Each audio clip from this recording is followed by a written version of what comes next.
আমার ঠিকাদার বস্তি বরদাচরণ মধ্য ইংরেজি বিদ্যালয়ের সপ্তম শ্রেণীর ছাত্রী। আমাদের বিদ্যালয়ের সহকারী অজিত চন্দ্র দাস মহোদয়ের পরামর্শ নিয়ে টিমের পাঁচজন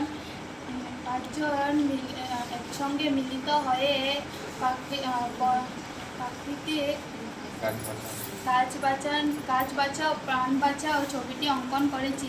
এই তাৎপর্য হলো মানুষের যেমন প্রাণ আছে তেমনি গাছেরও প্রাণ আছে। গাছ আমাদের অনেক উপকারী। গাছ পরিবেশের ভারসাম্য রক্ষা করে, প্রাকৃতিক সৌন্দর্য বৃদ্ধি করে। গাছ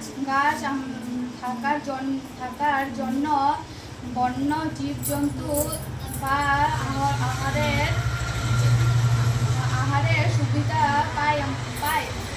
গাছ না থাকলে মানুষের জীবনযাপন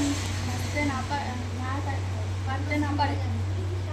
তাই এইসব ভাবনা চিন্তা করে আমরা গাছ বাঁচাও প্রাণ বাঁচাও ছবিটি অঙ্কন করেছি।